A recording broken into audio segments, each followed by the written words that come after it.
Fala pessoal, beleza? Eu sou o professor Geraldo Maciel, de literatura aqui do CPML, e vamos conversar um pouco hoje sobre como é que funciona o texto literário no Enem, tá? Primeiro vamos situar como é que funciona a prova de língua portuguesa do Enem. Ou melhor, talvez a prova do Enem como um todo, né? O Enem, basicamente, é uma prova de interpretação de texto. Então, obviamente, a prova de português vai ser muito mais voltada para isso. Então, não há necessidade de você ter aquela preocupação intensa com gramática e nomenclatura e tudo mais, porque não é isso que o Enem vai cobrar de você. Considerando algumas generalidades e especificidades da prova, nós temos ali 45 questões, né, para cada área. Das questões de linguagens, a gente vai ter 5 questões de língua estrangeira e as outras 40 questões envolvendo interpretação de texto literário e não literário, interpretação de imagens e as questões voltadas também para educação física, que é a linguagem corporal, portanto, entra na prova de linguagens também, e artes, né, que não deixa de ser uma linguagem. E aqui a gente vai falar especificamente de uma arte, que é a literatura. Acho que dá para a gente considerar mais ou menos ali metade, né? Metade dos textos da prova de linguagens serão textos literários e metade textos não literários. Então, o que eu quero fazer aqui hoje? A gente vai dar uma olhada em alguns textos, em verso, em prosa, para a gente tentar entender como é que vai funcionar isso na prova do Enem. Então, para começar, vamos do menos provável de cair na prova até o mais provável. Então vamos começar com Camões, né? Esse autor super clássico da história da literatura portuguesa, ou melhor, da literatura em língua portuguesa. Eu não acredito que seja muito provável que vocês se deparem com um texto de Camões no Enem.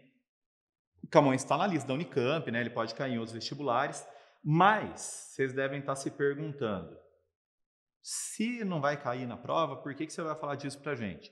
Porque a gente precisa entender primeiro o texto clássico, para depois entender o texto contemporâneo. Durante as nossas aulas no curso, a gente passou por todos os movimentos da história da literatura até chegar na literatura contemporânea. Agora a gente vai fazer mais ou menos isso também, só que com 4 textos apenas. Percebam, gente, que esse texto, que não tem título, tá? Ele é conhecido como O Amor é um Fogo que Arde Sem Se Ver, porque os sonetos normalmente eram conhecidos pelo primeiro verso deles ali. Esse texto segue uma estrutura extremamente tradicional. Nós temos aqui 4 estrofes, essas 4 estrofes divididas em 2 quartetos, que são as 2 primeiras, com 4 versos cada uma, e 2 tercetos, que são as 2 últimas, né, com 3 versos cada uma, seguindo uma estrutura de rimas muito marcadinha, né, que é o que a gente chama de rima ABBA. Rima o primeiro e o quarto versos e rima ali o segundo e o terceiro. Os 2 versos estão no meio. Então ele vai rimar ver com doer, querer com perder, usando o mesmo esquema de rimas. Sente descontente, gente e contente, também o mesmo esquema de rimas, para depois mudar o esquema nos tercetos, e aí ele vai usar rimas que não foram usadas antes. Ele vai rimar vontade com amizade, vontade, lealdade, amizade, vencedor, favor e amor. As rimas C e D. Agora, entendendo um pouco a estrutura temática do negócio, vamos dar uma olhada. Ele começa aqui com a frase, uma das frases mais clássicas da história da literatura portuguesa, né? Amor é um fogo que arde sem se ver. O que ele está fazendo? Ele está apresentando para a gente um paradoxo, né? O que vem a ser um paradoxo? Essa aproximação de ideias diametralmente opostas que, inclusive, elas vão se fundir e se negar ao mesmo tempo. Tá? E aí ele constrói o texto todo a partir de ideias antitéticas, né? Ou seja, antítese, uma aproximação um pouco mais leve de ideias opostas, e paradoxais, que é essa aproximação mais profunda. É ferida que dói e não se sente, é um contentamento descontente, é dor que desatina sem doer, é dor que enlouquece, né? Desatinar é enlouquecer. Agora, uma coisa, percebam que do segundo verso até o 11º, ele começa com a mesma palavra, que é o verbo ser, aqui na sua forma terceira pessoa do singular, do presente, do indicativo. Aqui ele usa uma figura de linguagem chamada anáfora, que é essa repetição de uma mesma palavra ou de mais de uma palavra no início de versos. Se fosse um texto em prosa, seria no início das frases, no início dos parágrafos, né? Alguma coisa assim. Mas sempre essa repetição inicial. E aqui ele repete justamente com um verbo de ligação. E todos eles, né, esse verbo já foi usado no primeiro verso, todos eles, todas as ocorrências, tentando definir o que é o amor. Tá, qual que é a importância disso? Num texto clássico, num texto mais tradicional, a gente tem essa ideia de tratar de grandes temas, de tratar de temas universais. Camões fez muito disso. A literatura clássica, essa literatura clássica em língua portuguesa, que vai nascer mais ou menos ali no século XVI, ou a literatura clássica grega, romana, né, de toda a tradição antiga, vai tentar tratar desses temas universais. Percebam também que nesse poema não há a ocorrência de primeira pessoa, justamente porque a ideia é tratar desse tema de maneira objetiva e não subjetiva, apesar de haver aqui os diversos paradoxos que tornam a interpretação bem mais complexa.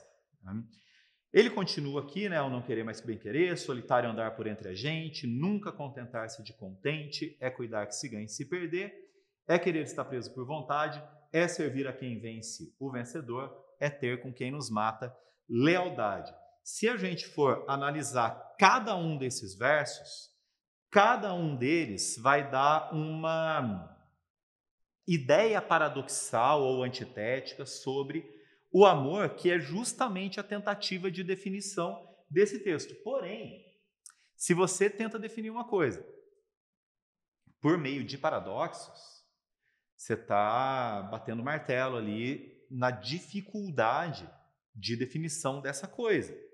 E justamente por isso, ele vai fechar o poema com uma ideia que nós chamamos aqui de um recurso, melhor dizendo, que nós chamamos aqui de chave de ouro, né? Essa última frase ou último verso mesmo que vai encerrar a ideia do texto. Mas como causar pode seu favor nos corações humanos amizade, e aí vem a chave de ouro, se tão contrário a si é o mesmo amor. Gente, extremamente interessante a maneira como Camões constrói isso aqui, porque percebam que a mesma palavra que inicia o poema termina o poema, né? Como se ele fizesse aqui um ciclo.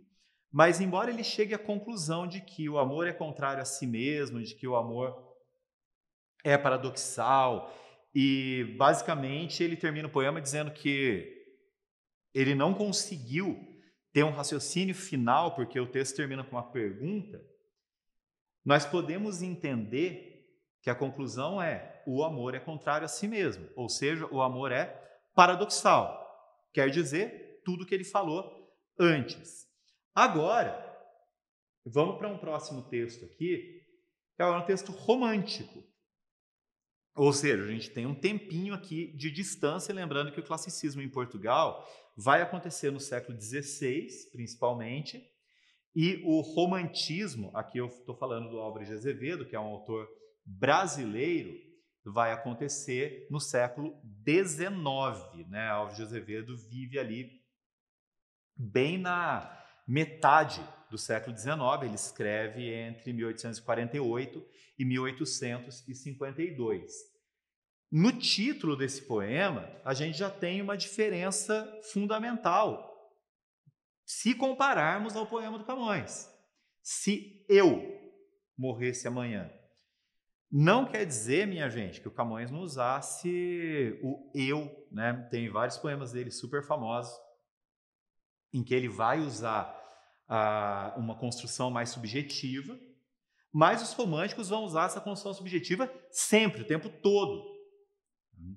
É muito difícil você encontrar um texto romântico em que não haja essa figura do eu. E aqui ele vai falar sobre a própria vida, ou talvez, melhor dizendo, sobre a própria morte, né? Que era um tema extremamente comum no romantismo. Agora, antes de ler, quero fazer um breve comentário. Ao ler um texto, gente, e a gente vai ver isso nos próximos 2 também, é muito importante, muito importante mesmo, a gente pelo menos pensar no contexto daquele texto.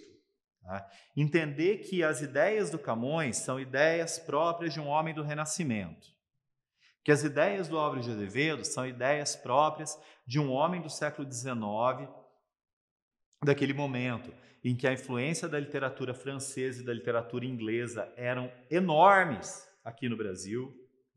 Essa subjetividade que os autores europeus usavam nos seus textos, Goethe também foi um outro grande símbolo do romantismo, isso vai influenciar os nossos autores. Tá? Isso quer dizer que todo texto romântico vai falar sobre a mesma temática, que todo texto clássico vai falar sobre a mesma temática? Não, de forma alguma. Mas existe um padrão que vai estar estabelecido na maioria dos textos. Tá? A gente também não pode ser radical e achar que todos os textos de um mesmo período vão ter as mesmas características. Tá? Agora, uma coisa que a gente vai apontar especificamente nesse texto. Perceba, esse texto já não é um soneto, porque ele não tem aquela estrutura de 14 versos.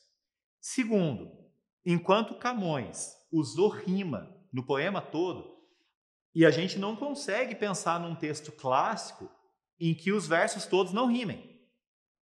Não dá, não pode, é impossível. Naquela época, eles não consideravam possível escrever poesia, eles não consideravam que um poema fosse bom se não houvesse uma estrutura demarcada. Aqui a gente já tem uma certa liberdade.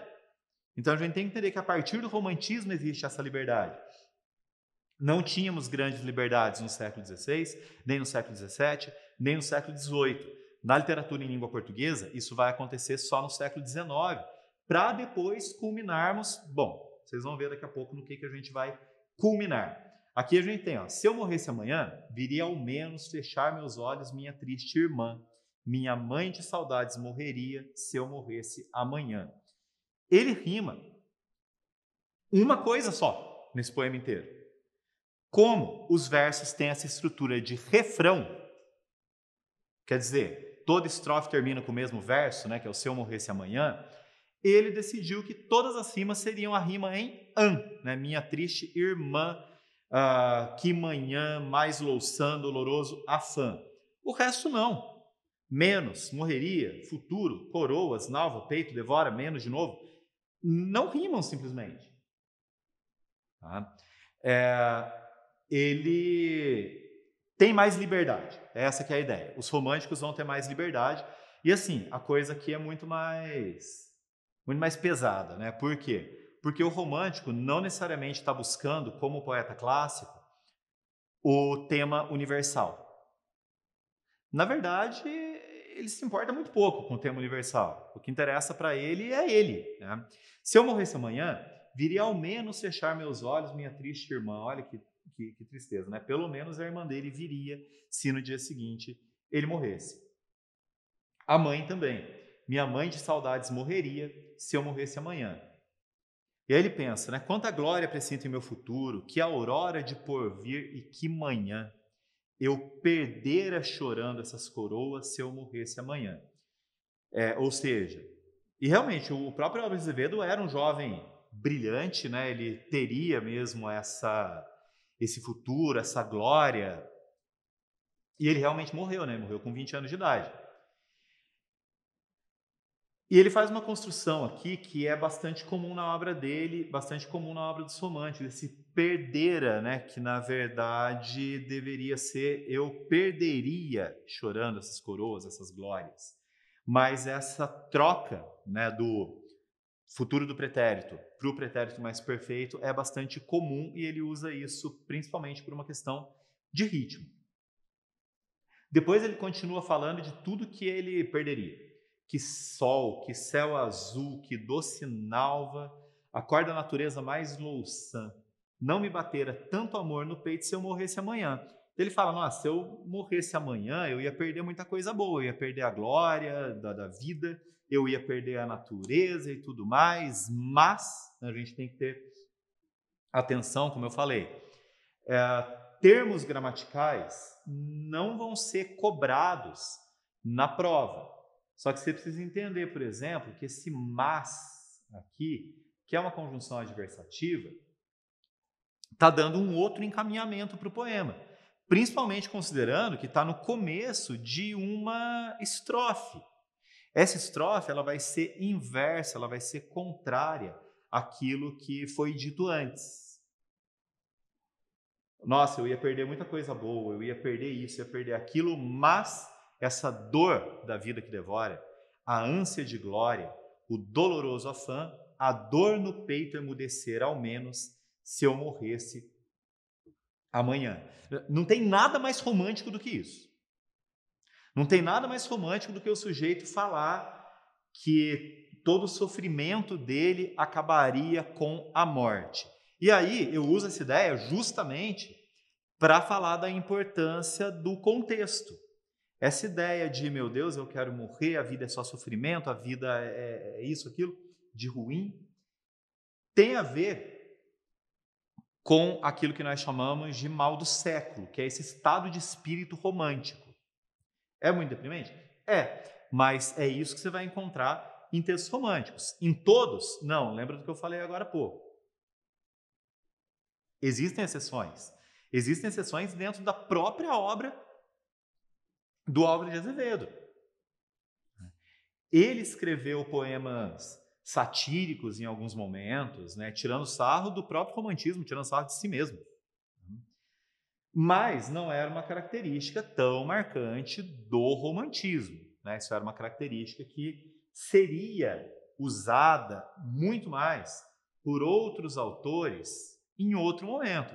Aqui a gente tem o Oswald de Andrade, um dos principais nomes do nosso modernismo, e aqui nós temos o poema Pronominais. O tema, gente, não tem nada a ver. Tá? Ele já não está falando mais de amor, embora ele pudesse falar também, mas percebam a estrutura do texto. Só de olhar o texto você já percebe que tem uma estrutura diferente. O Camões escreveu o seu texto todo rimado e todo com versos decassílabos. O Álvares de Azevedo já teve certa liberdade. Ele já não usou as rimas em todos os versos, né? Ele usou rima em metade dos versos. Então, o poema dele tinha 16 versos, ele usou rima em 8, e desses 8, 4 era a mesma palavra, que era o refrãozinho ali, manhã.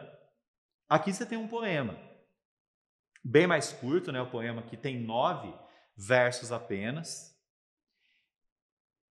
e ele não tem rima. Se acontece alguma rima aqui, repetição de palavra não é rima, tá? Mas se acontecer alguma, ela é até que meio acidental, tá? Por quê, gente? É o que eu falei agora há pouco. Aquela evolução do classicismo para o romantismo vai culminar nesse momento, vai culminar no modernismo. Entre os dois, né, entre o romantismo e o modernismo, a gente tem um movimento que é o simbolismo, que criou aquele negócio que a gente chama de poema em prosa. É o texto que é em prosa, mas ele não é narrativo. Ele é poético, ele tem toda a estrutura de um texto poético. O modernismo dá um passo além. Eles aproximam a prosa e a poesia, lembrando, texto poético é o texto escrito em versos, né? E o texto em prosa é o texto escrito com parágrafo, normal. Eles aproximam a prosa da poesia, eles usam, aí completamente diferente dos simbolistas, eles usam muito de oralidade, como o próprio Oswald de Andrade faz aqui.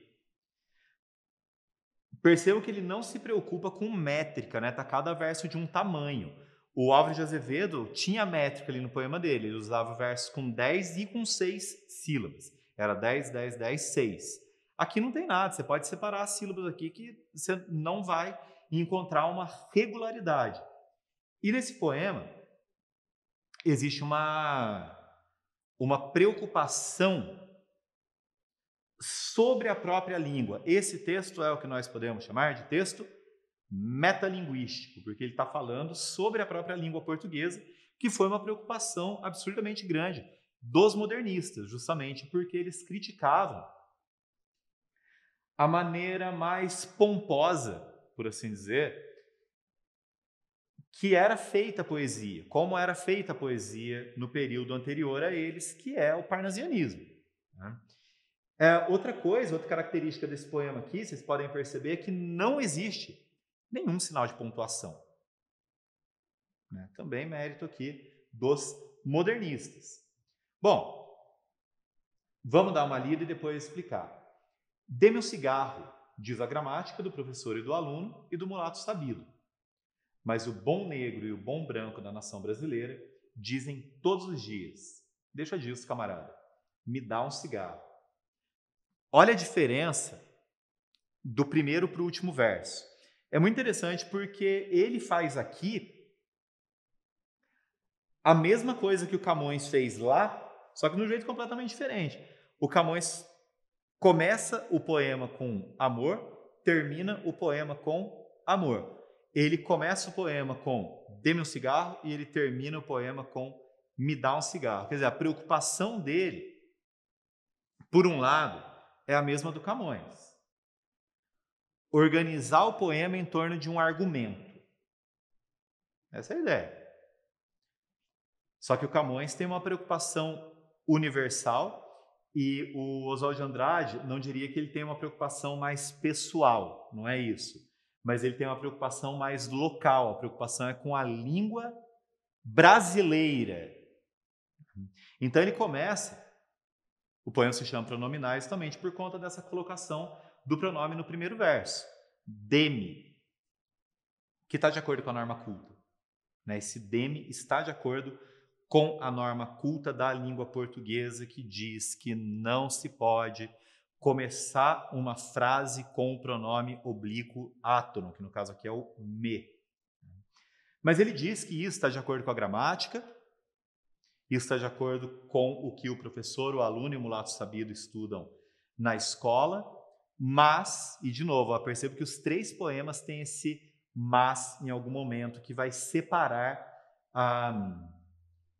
as ideias, né?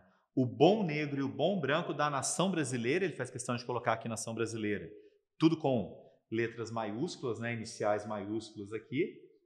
O bom negro e o bom branco da nação brasileira são essas pessoas que falam a língua portuguesa todos os dias.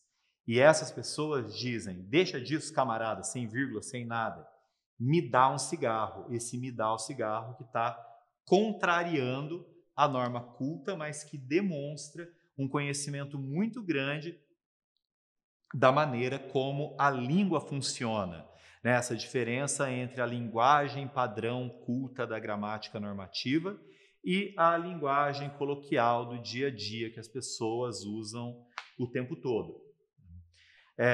Vocês conseguiram perceber aí, eu espero, as naturezas diferentes desses três textos, mas agora, para terminar essa primeira parte, eu quero falar de um texto contemporâneo, que é um texto da Angélica Freitas. Tá? O título é Mulher de Vermelho. Esse texto foi tirado do único livro dela, que é Um Útero ao Tamanho de um Punho. Depois eu acho que até lançou. Assim como do Oswald de Andrade, tudo em minúsculo, sem nenhum preciosismo gramatical. Outra coisa que é muito interessante é que ela usa pouquíssimos sinais de pontuação, ela vai usar em um momento só, mas você consegue entender, por meio da leitura, que existem perguntas. O tom do texto vai nos mostrar isso. Eu falei que é interessante a gente entender o contexto, então é interessante a gente entender que esse é um texto recente. Esse livro dela saiu, deve fazer, sei lá, no máximo 5 anos. É super importante a gente entender que foi uma mulher que escreveu. Então, assim, gente, quanto mais informação vocês tiverem sobre autores, melhor para vocês. Tá? Bom, ela faz uma pergunta no começo. O que será que ela quer? Essa mulher de vermelho, alguma coisa ela quer. Para ter posto esse vestido, não pode ser apenas uma escolha casual. Podia ser um amarelo, verde ou talvez azul. Mas ela escolheu vermelho. Ela sabe o que ela quer. E ela escolheu o vestido. E ela é uma mulher. Então, com base nesses fatos, eu já posso afirmar que conheço seu desejo, caro Watson, elementar. O que ela quer sou euzinho que ela quer. Existe aqui uma intertextualidade, né, com Sherlock Holmes, né, ele que dizia elementar, meu caro Watson, embora a frase não apareça exatamente dessa maneira, ela é muito atribuída ao Sherlock Holmes. Tá? E aqui, vamos entender o seguinte, é muito necessário, gente, fazer essa separação entre o autor do texto. O autor do texto tem a ver com o estilo, tem a ver com a história, tem a ver com o momento literário que você está vivendo. E o eu lírico. Eu lírico é a voz que está falando no poema, e aqui muito claramente nós temos a voz de um homem, apesar de ser uma autora que escreveu. Mas como é que eu vou comprovar isso? Só por causa do que esse eu lírico está falando? Não, por causa desse euzinho aqui embaixo, que está no masculino. Tá? Isso tem toda uma mentalidade aqui que está sendo, na verdade, criticada nesse texto. Tá? E vamos dar uma olhada para ver o que foi que o Enem colocou sobre esse texto. Deixa eu ver se o poema está inteiro. Faltou um verso aqui, né? Só pode ser euzinho. O que mais podia ser? Faltaram esses 2 últimos versos.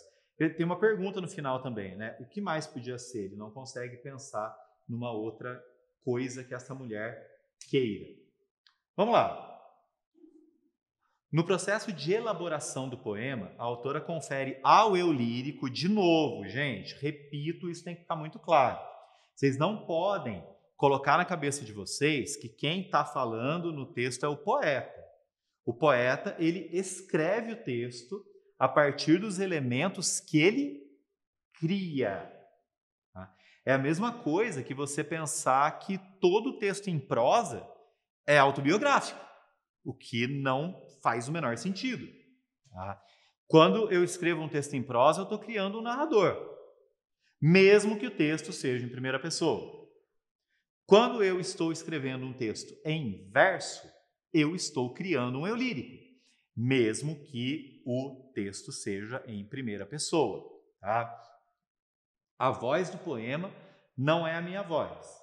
Pode ser que se confunda, pode ser que o autor esteja escrevendo um texto autobiográfico?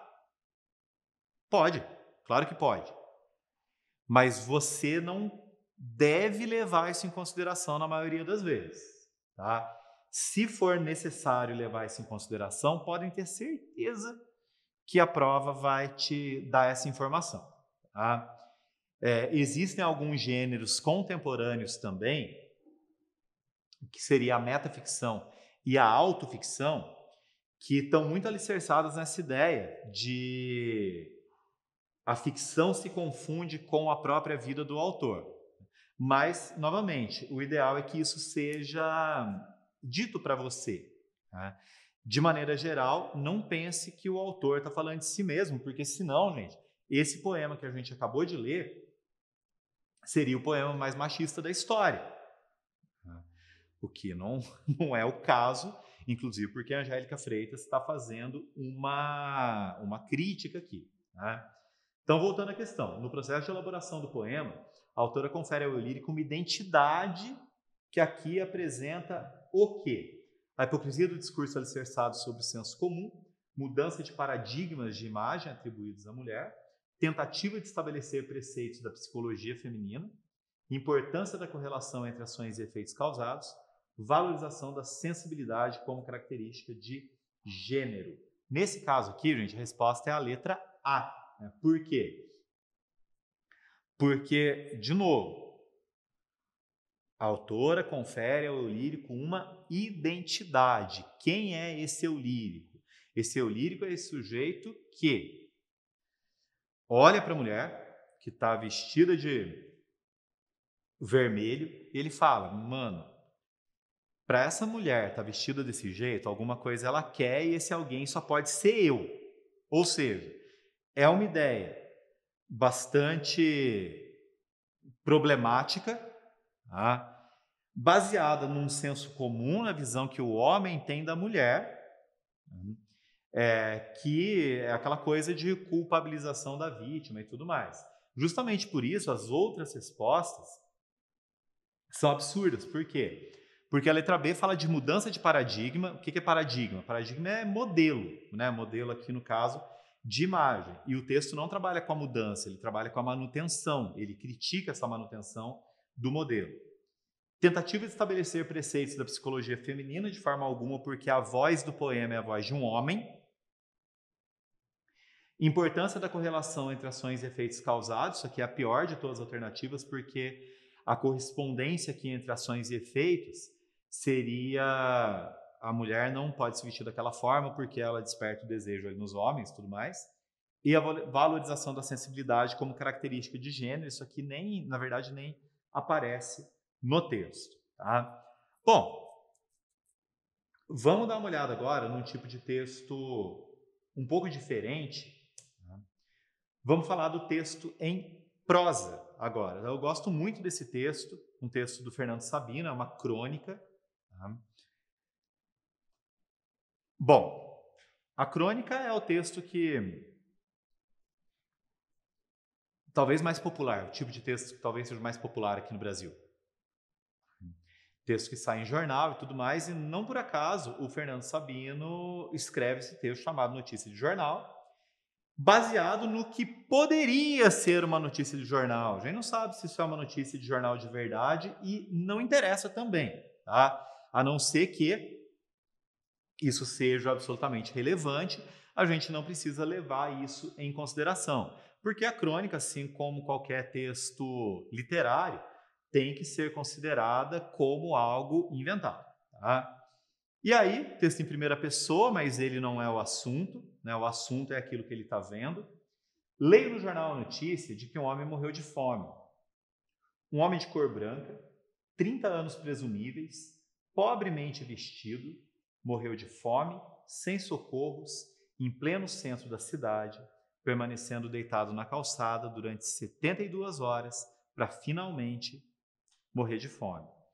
Bom, só nesse primeiro parágrafo a gente tem a repetição da expressão morreu de fome, ou a variação dela, né, morrer de fome, a gente tem a expressão 3 vezes. Se você tivesse na prova do Enem ou em qualquer outro vestibular, na prova de redação, escrevendo um texto argumentativo, você poderia repetir dessa maneira, morreu de fome? Não, não poderia. O seu texto ficaria ruim. Tá, mas por que o seu texto ficaria ruim e do Fernando Sabino é bom?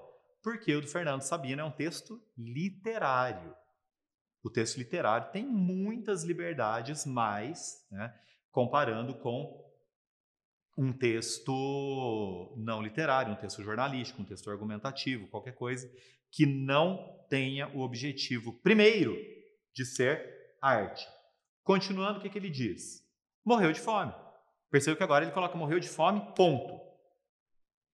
Isso chama mais a atenção para a informação. Quando se cria um período curto, e muito curto como esse, né, com 3 palavras só, o verbo e o seu adjunto adverbial de causa, nós temos a ênfase na informação, porque um texto em prosa não é feito de frases curtas.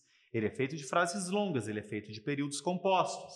Vamos lá. Depois de insistentes pedidos e comentários, uma ambulância do pronto-socorro e uma rádio-patrulha foram ao local, mas regressaram sem prestar auxílio ao homem, que acabou morrendo de fome.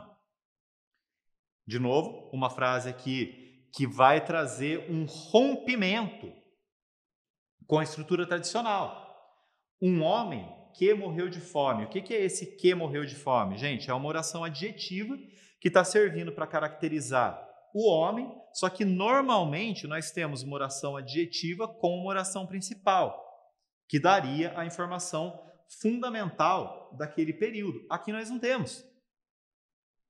Aqui, a única informação que importa é que esse homem morreu de fome.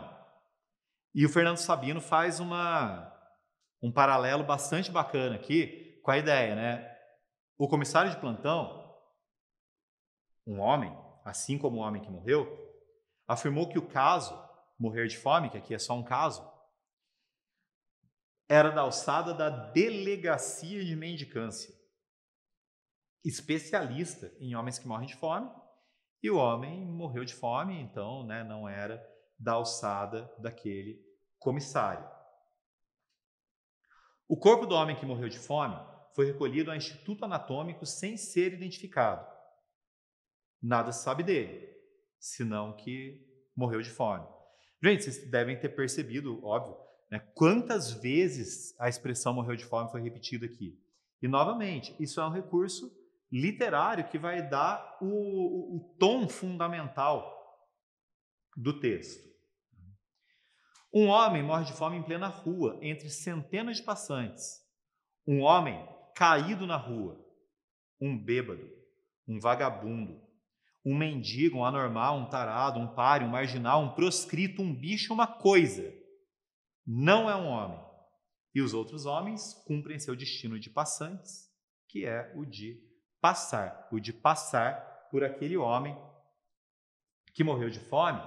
E é bastante interessante também o que o Fernando Sabino faz aqui, quando ele coloca esses adjetivos, que estão substantivados aqui, mendigo, anormal, tarado, páreo, marginal, proscrito, bicho, coisa, ele está colocando justamente o que deve estar passando na cabeça daquelas pessoas. Ele está colocando os rótulos que aquele homem que morreu de fome receberia. Durante 72 horas, todos passam ao lado do homem que morre de fome, com um olhar de nojo, desdém, inquietação e até mesmo piedade ou sem olhar nenhum. É por isso que ele faz uma gradação, né? Nojo, desdém, inquietação, até mesmo piedade, e aí depois ele joga de escanteio, ou sem olhar nenhum. Ou seja, as pessoas podem nem estar percebendo que aquele homem está lá morrendo de fome. Passa. E o homem continua morrendo de fome, sozinho, isolado, perdido entre os homens, sem socorro e sem perdão.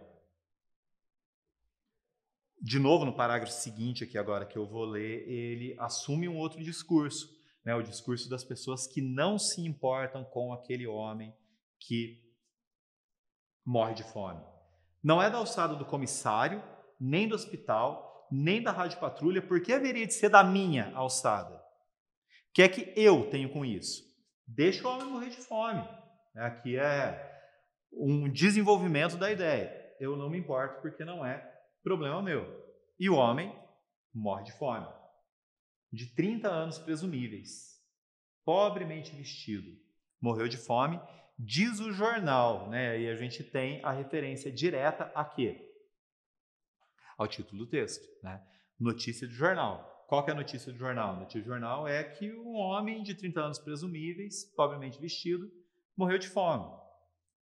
Louve-se a insistência dos comerciantes que jamais morrerão de fome, pedindo providências às autoridades.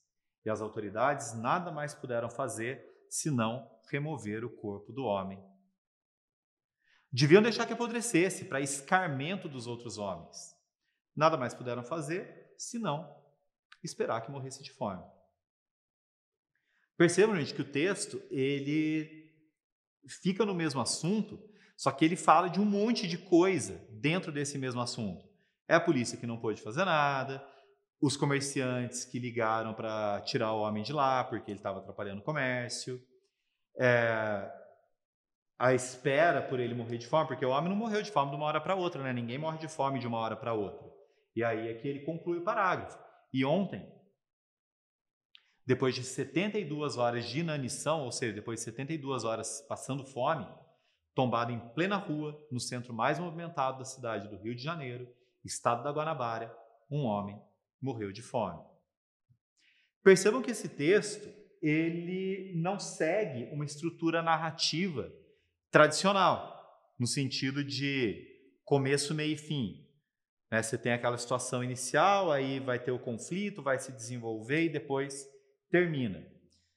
Mas o texto literário não precisa disso. O texto literário é absolutamente livre. Não tem nenhuma amarra ali que vai falar o texto tem que ser isso. Se você quer contar uma história tradicional, tudo bem, o texto tem aquela estrutura tradicional, se não, não. O que a gente tem aqui, gente? O texto literário, seja ele em prosa, seja ele em verso, vai empregar metáforas. Tá? A metáfora é a figura de linguagem fundamental. E outros recursos, como a gente viu nos textos todos aqui. Aquela repetição que estava no texto do Camões, que estava no texto do Álvares de Azevedo, que estava no texto do Fernando Sabino agora. Questões relacionadas ao ritmo, como eu coloquei ali agora há pouco. Aquele período extremamente curto é um recurso estilístico.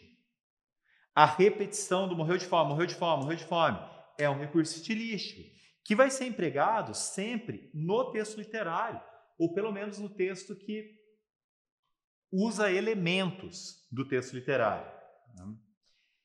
Preocupação com o ritmo, isso é fundamental. Na verdade, isso deveria ser fundamental em tudo quanto é tipo de texto, mas no texto literário, muito mais. Eu sempre falo, o que o poema precisa ter? O poema não precisa ter rima, o poema não precisa ter métrica. Métrica, no caso, é o tamanho dos versos, de acordo com o número de sílabas. O poema precisa ter ritmo. E eu digo o mesmo quando eu falo do texto literário em prosa. Quando a gente pega, por exemplo, um texto dessa de Queiroz, essa de Queiroz usava o ritmo como ninguém, apesar de hoje a gente ter certa dificuldade para ler essa de Queiroz, até por conta da distância temporal que a gente tem dele. Afinal de contas, ele é um autor português do século XIX. Mas isso é extremamente importante também. Camadas de texto, gente. Entender que o texto do Fernando Sabino agora, ele está falando sobre um homem que morreu de fome, só que ele vai muito além disso. Tá? Uma coisa que eu digo para vocês na prova é, dentro do tempo de vocês, dentro do tempo que vocês vão usar para fazer a prova, por favor, leiam mais de uma vez o texto. Vocês podem até dar uma olhadinha na questão primeiro, para ver qual que vai ser o direcionamento da leitura, mas leiam mais de uma vez, tá? Principalmente os textos literários, principalmente aqueles que têm questões um pouco mais complexas. Tá? Todo texto literário precisa de uma leitura mais atenta, tá bom? E agora, gente, vamos para várias questões. Na verdade, todas as questões aqui tiradas do Enem. E o Enem funciona desse jeito aqui. Quando você tem um texto poético, um texto em verso, existe a possibilidade desse texto estar inteiro lá. O texto da Angélica Freitas estava inteiro no Enem. Se tiver um soneto, provavelmente ele vai estar inteiro. Alguns textos modernistas são muito curtos, Mas texto em prosa não aparece inteiro, tá? Muito difícil, a não ser que esse texto seja muito curto. O Enem funciona assim, toda questão vai ter pelo menos um texto, e nos últimos 10 anos não apareceu um texto para mais de uma questão. Isso acontecia em provas mais antigas do Enem, tá? Mas toda questão tem um ou dois textos, porque o Enem gosta também de fazer algumas comparações entre os textos, tá? Aqui vocês têm um trechinho de um conto de um autor bastante querido, que é o Guimarães Rosa. Esse conto é curto, o nome dele é Famigerado e está no Primeiras Histórias, que apesar do título não é o primeiro livro do Guimarães Rosa. E aqui a gente tem um texto que, em certo nível, é metalinguístico, tá? Porque, basicamente, só para situar vocês, um sujeito, que é o valentão da região, ele chega numa fazenda de um médico porque alguém tinha dito para ele, ou melhor, alguém tinha falado dele e tinha o chamado de famigerado, o valentão no caso. Ele não sabia o que era. Então, naquela época, né, o texto da metade do século passado, o que ele fez? Ele foi na fazenda perguntar para o médico, que supostamente era o sujeito mais inteligente do lugar. E aí ele pergunta para o cara o que é famigerado. E o médico responde, gente, de um jeito completamente estúpido, porque ele fala: famigerado é inóxio. Se o cara não sabe o que é famigerado, ele não vai saber o que é inóxio, né? Então a gente tem um certo problema linguístico, um problema de nível de linguagem aqui, né? O sujeito está falando, está traduzindo uma palavra que o cara não sabe o significado para uma palavra mais difícil ainda. E aí ele continua: é célebre, notório, notável. E aí o cara diz para ele: vais-me ser, mal não veja em minha grossaria no não entender. Mais me diga. Esse mais é mais mesmo com i, tá? Tipo, me diga mais uma coisa. É desaforado? É caçoado? É de arrenegar? Farsância? Nome de ofensa? Ele quer saber se famigerado é uma ofensa. E o cara explicou que é inóxio, célebre, notório, notável, e ele não entendeu nada daquilo. E aí ele pergunta: é o nome de ofensa? E de novo o sujeito fala: vilta nenhuma, nenhum doesto. Vocês não precisam saber os significados dessas palavras. Por quê? Porque o fato da palavra ser rara é justamente o que leva o problema a acontecer. O sujeito, o outro sujeito, o cara que foi chamado de famigerado, ele não está entendendo o que o médico está falando. Então, justamente por isso que Guimarães Rosa coloca termos mais complicados aqui, que provavelmente o leitor não entenderia também.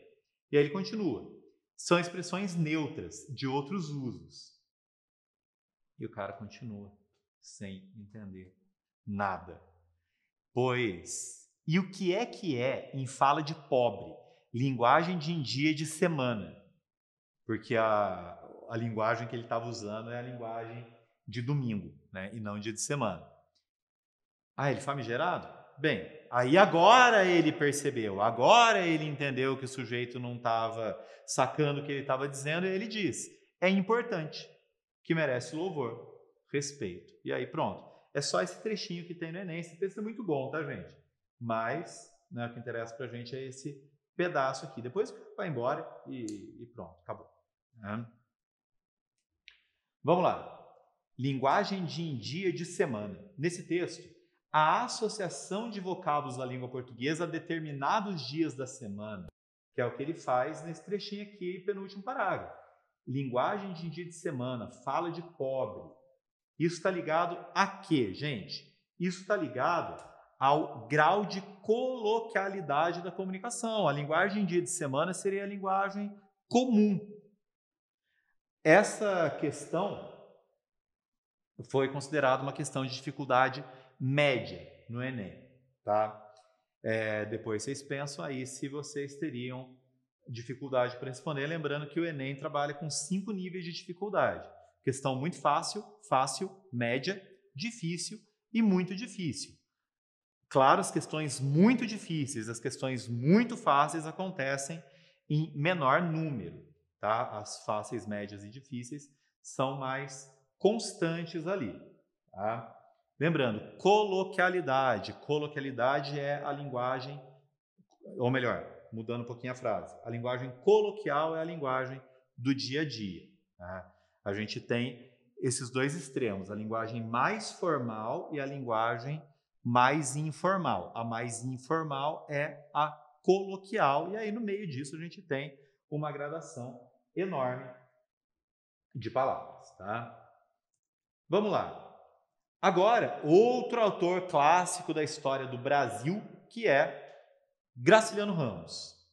Isso aqui, gente, assim, só a título de curiosidade, tá? Você não precisa saber disso para fazer a questão, mas esse texto sim é autobiográfico, né? Está nesse livro chamado Infância, do Graciliano Ramos, que são vários textos curtos, mais ou menos ali em forma de crônica, em que ele vai falar do quê? Vai falar da infância dele, e por esse texto aqui vocês vão ver que a infância dele não foi a coisa mais fácil do mundo.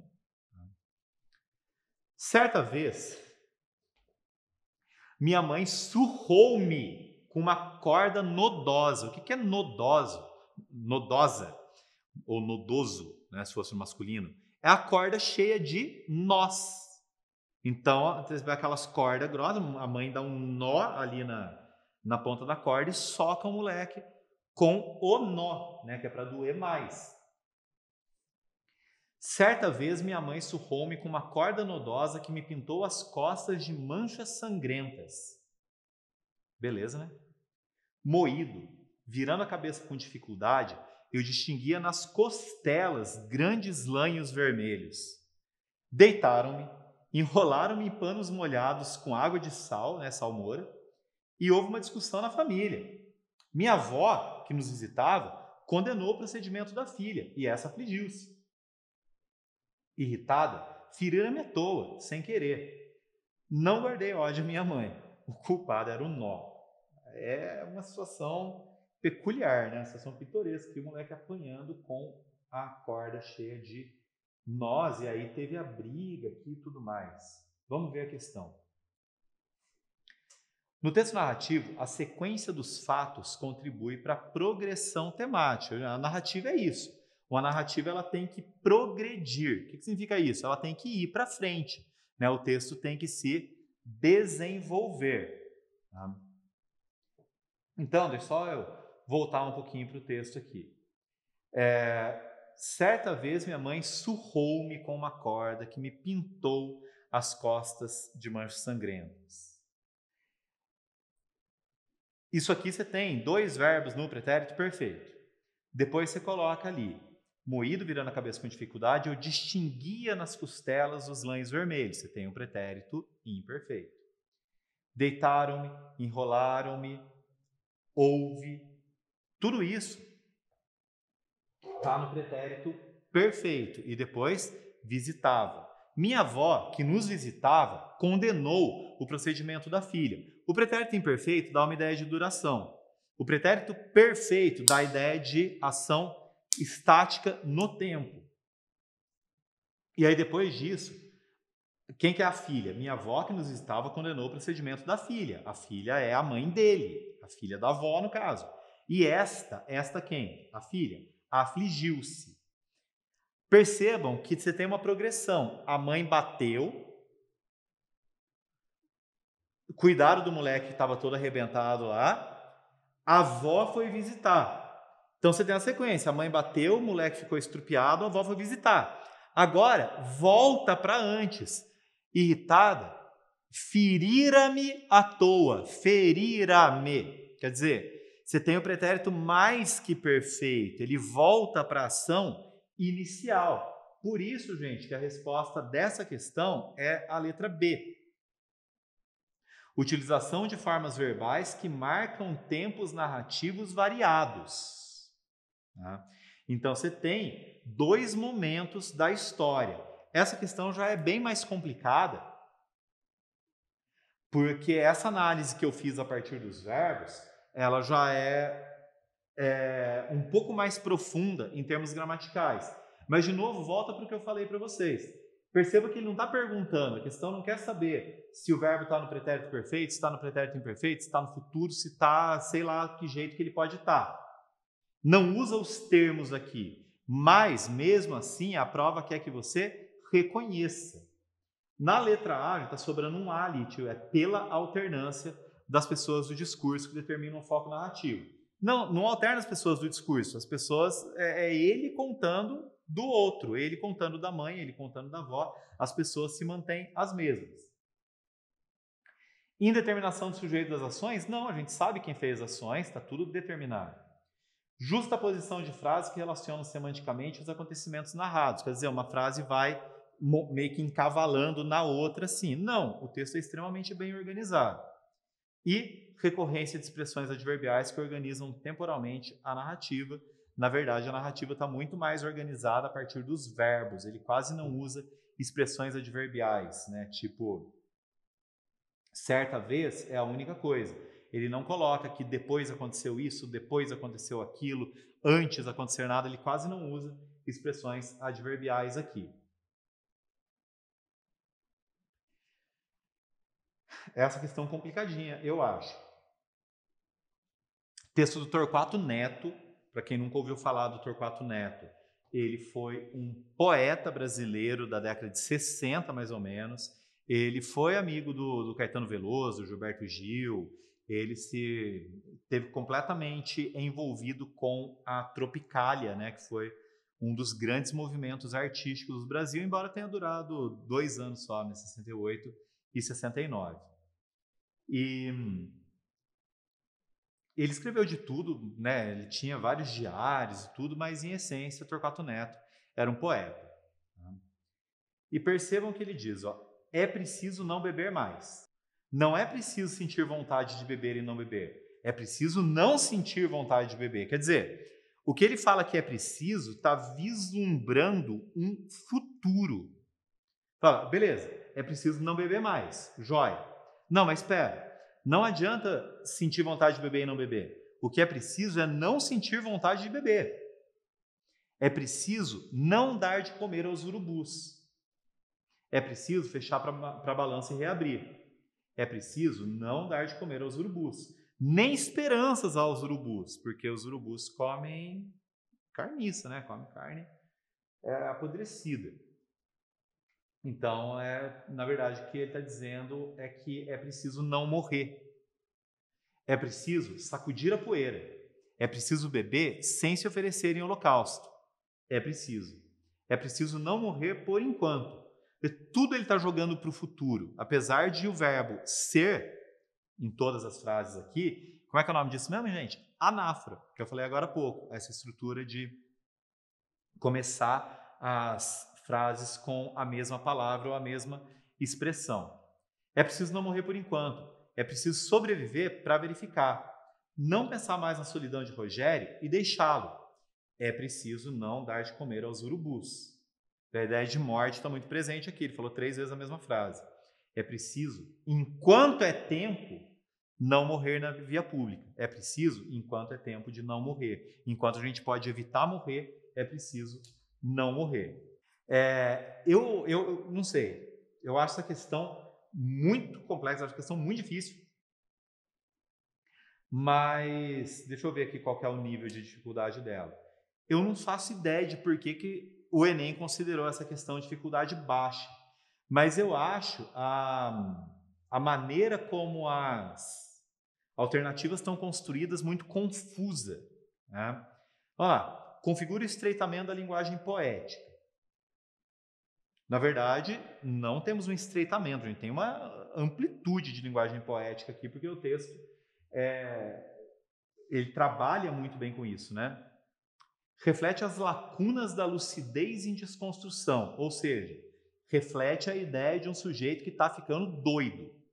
Não é isso. É um sujeito que está preocupado com a possibilidade de não morrer. Projeta a persistência das emoções reprimidas. A gente não tem essa ideia no texto. A gente não tem a ideia de emoções reprimidas aqui. Letra D, resposta, repercute a consciência da agonia antecipada, a agonia pela morte, a consciência de saber que se vai morrer, que se deve evitar morrer, né? E a letra E revela a fragmentação das relações humanas. Na verdade, ele não está falando muito de relações humanas, a não ser quando ele fala do tal do Rogério ali. Eu acho muito estranho, de verdade, essa questão está com dificuldade baixa aqui. Bom, próximo texto, deixa eu ver quanto tempo temos aqui. Próximo texto, Raduan Nassar, um texto um pouco mais longo, mas assim, gente, isso aqui é o mais longo que vai ter no Enem, provavelmente, tá bom? Não costuma ter algo pior do que isso, não. Raduan Nassar é um autor brasileiro bastante conceituado, por assim dizer, autor de Lavoura Arcaica, tá? E aqui um trechinho do texto Menina a Caminho. Percebam o ritmo do texto dele aqui, né? O texto dele é bem peculiar. Nesta sala, atulhada de mesas, máquinas e papéis, onde invejáveis escreventes dividiram entre si o bom senso do mundo, aplicando-se ideias claras apesar do ruído do mormaço, seguros ao se pronunciarem sobre problemas que afligem o homem moderno, espécie da qual você, milenarmente cansado, talvez se sinta um tanto excluído. Largue tudo de repente sob os olhares à sua volta, compõe uma cara de louco, quieto e perigoso, faça os gestos mais calmos quanto os tais escribas mais severos, dê um largo tchau ao trabalho do dia, assim como quem se despede da vida e surpreenda pouco mais tarde com sua presença em hora tão insólita os que estiveram em casa ocupados na limpeza dos armários que você não sabia antes como era conduzida. Ponto final. O primeiro ponto aqui ele foi para lá da metade do texto, né? Isso torna a leitura do texto mais complicada, né? Porque, assim, de novo, usando o exemplo do seu texto argumentativo que você vai fazer na redação do Enem, você não pode criar um período tão longo. Por quê? Porque isso atrapalha o entendimento do texto. E, de novo, mas se eu não posso, por que ele pode? Porque o texto dele é literário. No texto literário, você pode fazer o que você quiser, desde que você tenha consciência disso, tá? Continuando. Convém não responder aos olhares interrogativos, deixando crescer por instantes a intensa expectativa que se instala. Mas não exagere na medida e suba sem demora ao quarto, libertando aí os pés das meias e dos sapatos, tirando a roupa do corpo, como se, faltou essa aqui, como se tirasse a importância das coisas, pondo-se, enfim, em vestes mínimas, quem sabe até em pelo, mas sem ferir o decoro, o seu decoro, está claro, e aceitando ao mesmo tempo, como boa verdade provisória, toda mudança de comportamento. Aqui ele está falando com alguém. Na primeira parte não parece, né? Nesse primeiro período longo pra caramba, não parece necessariamente que ele está falando com alguém, só que aí depois ele começa a usar os verbos no imperativo. Tá? Bom, em textos de diferentes gêneros, algumas estratégias argumentativas referem-se a recursos linguístico-discursivos mobilizados para envolver o leitor, para fazer o leitor se entranhar aí no texto, né?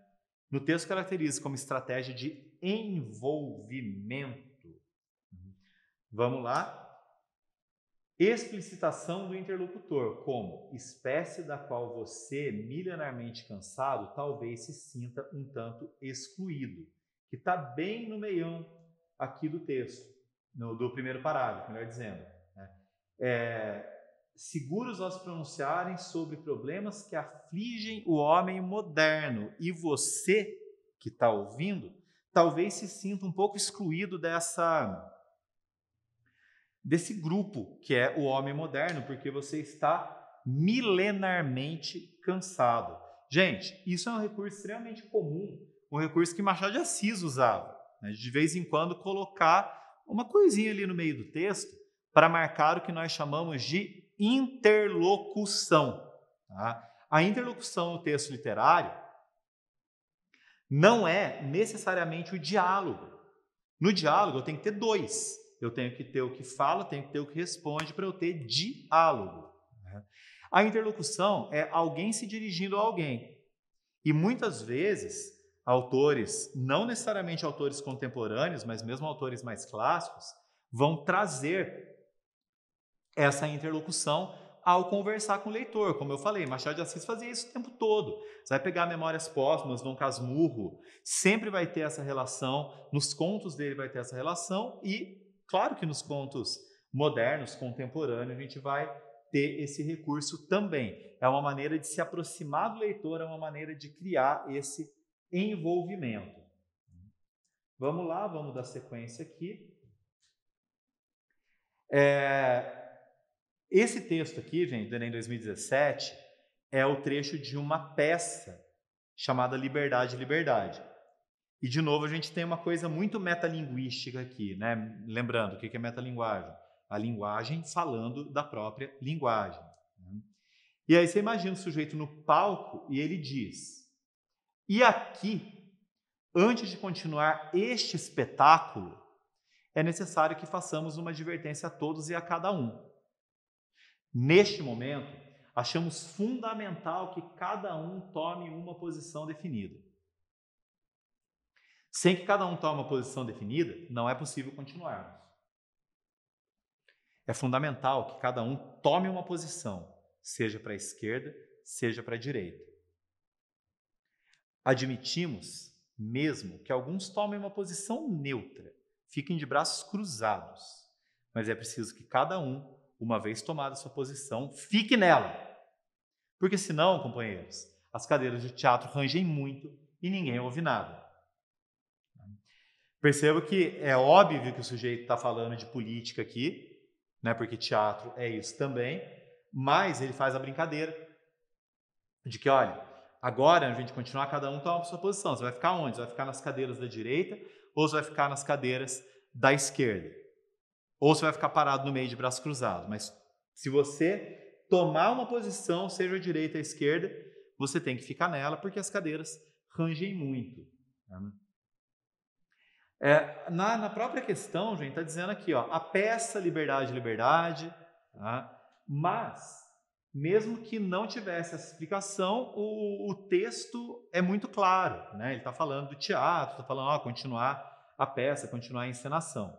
E essa peça aqui traz essa ideia direita e esquerda que ela foi encenada justamente no ano em que começa o regime militar no Brasil, né, 1964. A peça Liberdade, Liberdade, encenada em 64, apresenta o impasse vivido pela sociedade brasileira em face do regime vigente, que era a ditadura militar. Né? Aqui é importante também você fazer essa relação histórica, né? 64, você tem que saber que foi o ano do golpe e tudo mais. Esse impasse é apresentado pelo quê? Esse impasse é apresentado pela conotação entre alinhamento político e a posição corporal, a posição ali dentro do teatro, né? Que os espectadores tomaram. Essa questão aqui é bem tranquila a partir do momento que você entendeu a ideia ali de direita e esquerda e principalmente depois de saber que a peça foi escrita em 1964. Foi esse texto muito bom, texto da Natália Borges Polesso, é um livro dela chamado Amora, né, que tem diversos textos, e aqui o título do texto é Vó, a senhora é lésbica? Isso aqui, gente, esses textos contemporâneos são tendência do Enem, tá? Eu optei por trazer aqui muito texto contemporâneo para vocês, justamente, e todos eles estavam no Enem, isso aqui é tudo questão do Enem, nenhuma questão é de outro vestibular, nenhuma questão saiu da minha cabeça. E os temas que os textos contemporâneos trazem são temas que são caros para o Enem, são temas que vão aparecer na prova, tá? Aqui a gente tem uma narração, né, de um personagem. Vó Clarissa deixou cair os talheres no prato, fazendo a porcelana estalar. Joaquim, meu primo, né, esse meu que está aqui na segunda linha, né, a primeira palavra aqui da segunda linha, meu primo, já marca o fato de o narrador ser em primeira pessoa. Joaquim, meu primo, continuava com o queixo suspenso, batendo com o garfo nos lábios, esperando a resposta. Beatriz ecoou a palavra como pergunta. O que é lésbica? Eu fiquei muda. Então agora eu já sei que além de ser um narrador em primeira pessoa, é uma narradora. O Muda já me respondeu a essa questão. Joaquim sabia sobre mim e me entregaria para a avó e mais tarde para toda a família. Senti um calor letal subir pelo meu pescoço e me doer atrás das orelhas. Previ a cena.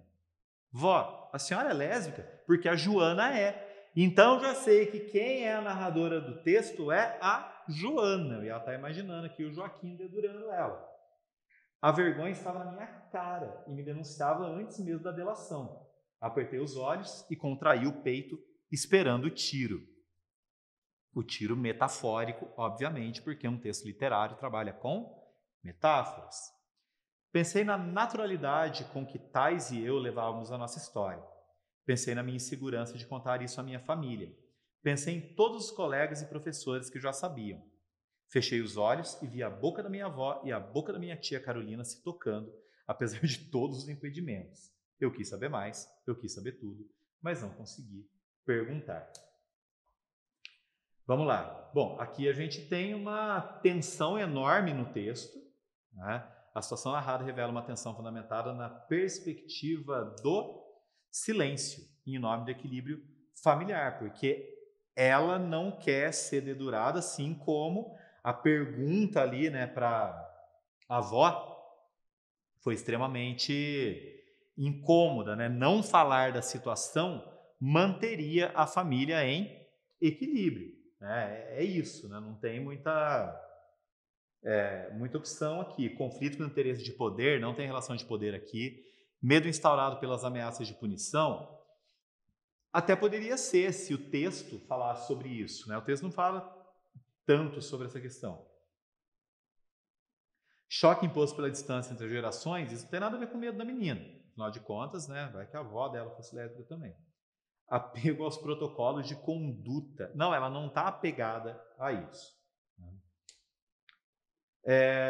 Texto do Ivan Ângelo, grande escritor brasileiro também. E aqui percebam que a estrutura está um pouco diferente, né? Porque os parágrafos são muito curtos. Vejamos. Houve protestos. Deram uma bola a cada criança e tempo para brincar. Elas aprenderam malabarismos incríveis e algumas viajavam pelo mundo exibindo sua alegre habilidade. O problema é que muitos, a maioria, não tinham jeito e eram feios de noite, assustadores. Seria melhor prender essa gente. Havia quem dissesse. Houve protestos. Aumentaram o preço da carne, liberaram os preços dos cereais e abriram crédito a juros baixos para o agricultor. O dinheiro que sobrasse? Bem, digamos, o dinheiro que sobrasse. Houve protestos. Diminuíram os salários. Infelizmente, aumentou o número de assaltos. Porque precisamos combater a inflação. E como se sabe, quando os salários estão acima do índice de produtividade, eles se tornam altamente inflacionários. De modo que houve protestos, proibiram os protestos, e no lugar dos protestos nasceu o ódio. Então surgiu a Casa de Vidro para acabar com aquele ódio. De novo, gente, isso aqui é tudo trecho, tá? Isso aqui não é um texto inteiro, mas a gente já consegue ter uma noção aqui, ó. Publicado em 1979. Olha só essa questão. O texto compartilha com outras obras da literatura brasileira escritas no período as marcas do contexto. Tá, não se prendam a essa data que fica aqui embaixo, tá, gente? 1985 é a data da edição do livro da qual foi tirada esse texto aqui. Não quer dizer que a primeira edição tenha sido publicada em 85 ou que o texto tenha sido publicado em 85. Esse texto é de 79. Em 79 nós estávamos vivendo o quê? Regime militar. Tá? A questão aqui é, nossa, regime militar, então a resposta só pode ser a letra D, não é verdade? Não, porque a letra D está dizendo tendência realista para documentar com verossimilhança o drama da população brasileira durante o regime militar. Esse texto não tem uma tendência realista. Né? Construiu-se uma casa de vidro para fazer não sei o quê. O texto literário ele pode ser realista também, tá? Não tem problema nenhum. Mas esse aqui não é, ele é metafórico. Tudo que ele fala aqui dos protestos e proibiram os protestos e fizeram... falaram que as pessoas que eram feias tinham que ser presas e liberaram os presos cereais. Isso tudo é metafórico, né? E extremamente crítico, né, em relação à situação social e política do país naquele momento. Tá? A letra A poderia confundir bastante, né? Referência à censura e opressão para alegorizar a falta de liberdade de expressão característica da época. Embora tenha uma alusão aqui, o texto não está falando sobre falta de liberdade de expressão. Ele está falando basicamente sobre a situação política, principalmente a situação política do Brasil, sem necessariamente focar na liberdade de expressão. Você sabe que tinha falta de liberdade de expressão na ditadura? Você sabe disso. Mas o Enem, ele trabalha com algumas questões que mais de uma resposta poderia estar certa. Você sempre precisa estar atento qual delas está efetivamente certa de acordo com o texto. Tá? Roberto Freire. Aconteceu mais de uma vez. Ele me abandonou. Como todos os outros. O quinto. A gente já estava junto há mais de um ano. Parecia que dessa vez seria para sempre. Mas não. Ele desapareceu de repente, sem deixar rastro. Quando me dei conta, fiquei horas ligando sem parar, mas só chamava e ninguém atendia. Então fiz o que precisava ser feito. Bloqueei a linha.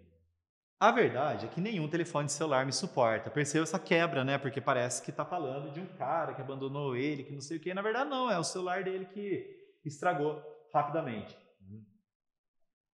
Já tentei de todas as marcas operadoras, apenas para descobrir que eles são todos iguais.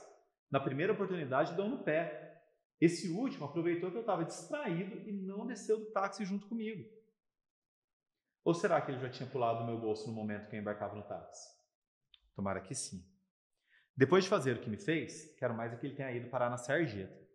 Se ainda fossem embora do jeito que chegaram, tudo bem. Mas já sei o que vou fazer.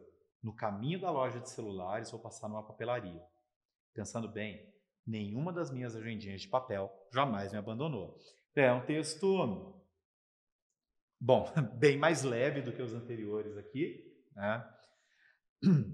Nesse fragmento, a fim de atrair a atenção do leitor e estabelecer um fio condutor de sentido, o autor utiliza-se de frases feitas na apresentação de situações amorosas estereotipadas para construir a ambientação do texto, né? E eu tenho quase certeza que essa questão aqui levaria a alguma confusão, né? Primeira pessoa do singular para imprimir subjetividade ao relato de mais uma desilusão amorosa. Ele usa a primeira pessoa do singular para imprimir uma suposta objetividade num relato de um celular que ele perdeu. O texto não está falando de uma desilusão amorosa, ele finge que é. Tá? E ele não é irônico, né? A ironia para tratar da relação com celulares na era de produtos altamente descartáveis, porque também ele não está falando que o celular é descartável, ele perdeu o celular, porque o celular abandonou ele. Né?